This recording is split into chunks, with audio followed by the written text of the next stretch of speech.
തെരഞ്ഞെടുപ്പിലെ തുടർ തോൽവിക്ക് പിന്നാലെ ബി.ജെ.പിക്ക് സുപ്രീം കോടതി കൂടി മൂക്കുകയറിടുമ്പോൾ രാജ്യത്ത് മാറ്റത്തിൻ്റെ കാറ്റ് വീശി തുടങ്ങുകയാണ്. ബി.ജെ.പിയുടെ പതനം സാധാരണക്കാർക്ക് നൽകുന്ന ആത്മവിശ്വാസം വളരെ വലുതാണ്.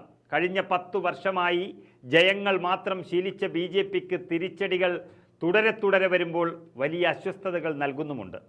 ബി.ജെ.പി ഇതര സംസ്ഥാനങ്ങളിലെ സർക്കാരുകളുമായി കേന്ദ്ര സർക്കാർ തുറന്ന ഒരു ഏറ്റുമുട്ടലിലേക്ക് മാറുമ്പോഴെല്ലാം വിജയം ബി.ജെ.പിക്കൊപ്പമാണ് നിന്നിരുന്നത്. എന്നാൽ കഴിഞ്ഞ കുറച്ചു നാളുകളായി കോടതികളിൽ നിന്നുള്ള തിരിച്ചടികളും ബി.ജെ.പിയുടെ ഭരണ നൈപുണ്യത്തെ പിടിച്ചു കുലുക്കുകയാണ്. കോടതികളിൽ നിന്നുള്ള തിരിച്ചടിക്ക് ആദ്യം ചുക്കാൻ പിടിച്ചത് ബംഗാൾ സർക്കാരാണെന്ന് പറയേണ്ടി വരും. ആദ്യ 2 മോദി സർക്കാരുകളും സംസ്ഥാനങ്ങളെ പിടിച്ചു വിഴുങ്ങാൻ തുടങ്ങിയപ്പോൾ എതിർത്ത് നിന്ന് സംസ്ഥാനങ്ങളുടെ കൂട്ടത്തിൽ ബംഗാൾ തന്നെയാണ് മുന്നിലുള്ളത്. കേന്ദ്ര സർക്കാരും പശ്ചിമ ബംഗാൾ സർക്കാരും തമ്മിലുള്ള നിരന്തര ഏറ്റുമുട്ടലുകൾ സംസ്ഥാനത്തിൽ ഉള്ളിലും ദേശീയ രാഷ്ട്രീയത്തിലും കോടതിക്ക് മുന്നിലും വലിയ രീതിയിൽ ചർച്ചയായതാണ്. കേന്ദ്ര ഏജൻസികളെ മർദ്ദിത ഉപകരണങ്ങളായി ഉപയോഗിക്കുന്ന പ്രധാനമന്ത്രി നരേന്ദ്രമോദിയുടെ കീഴിലുള്ള ബി.ജെ.പി സർക്കാരിനെതിരെ സന്ധിയില്ലാ പോരാട്ടം നടത്തുന്ന ഇന്ത്യ സഖ്യത്തിലെ പ്രബല നേതാവാണ് ബംഗാൾ മുഖ്യമന്ത്രി മമതാ ബാനർജി. അതിൽ യാതൊരു സംശയവുമില്ല. മമതാ ബാനർജിയെയും അവരുടെ പാർട്ടിയായ തൃണമൂൽ കോൺഗ്രസിനെയും വീഴ്ത്താൻ പല കുറി കേന്ദ്ര ഏജൻസികളെ ബി.ജെ.പി ഉപാധികളാക്കിയിട്ടുണ്ട്. ഇതിന് പിന്നാലെ ദിവസങ്ങൾക്ക് മുൻപ് CBI ഉപയോഗിച്ചുള്ള വേട്ടയാടലിനെതിരെ മമതയുടെ സർക്കാർ സുപ്രീം കോടതിയിൽ നൽകിയ ഹർജി കേന്ദ്രത്തിൻ്റെ വാദങ്ങളെ തള്ളി നിലനിൽക്കുന്നതാണെന്ന് സുപ്രീം കോടതി വ്യക്തമാക്കി.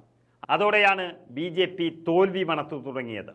2018 കേസെടുക്കുന്നതിൽ CBIക്കുള്ള പൊതുസമ്മതം മമതാ ബാനർജി സർക്കാർ പിൻവലിച്ചത്.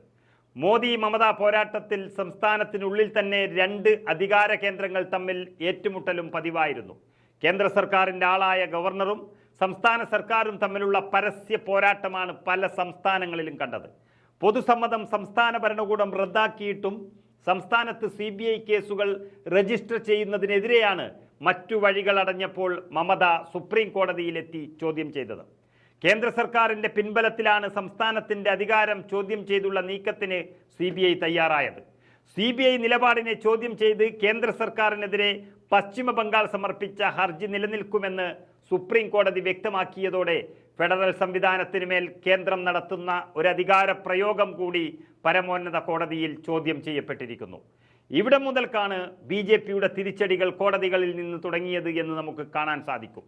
EDയെയും CBIയെയും ഉപയോഗിച്ച് പ്രതിപക്ഷ നേതാക്കളെ വിചാരണയില്ലാതെ കാലാകാലങ്ങളായി കുറ്റപത്രം സമർപ്പിക്കാതെ അകത്തിടുന്ന മോദി സർക്കാർ ആ രീതി കോടതികൾക്ക് മുന്നിൽ ചോദ്യം ചെയ്യപ്പെടുന്നതിനിടയിലാണ് കേന്ദ്രത്തിന് സുപ്രീം കോടതിയിൽ നിന്നും CBI വിഷയത്തിൽ തിരിച്ചടി കിട്ടിയത്.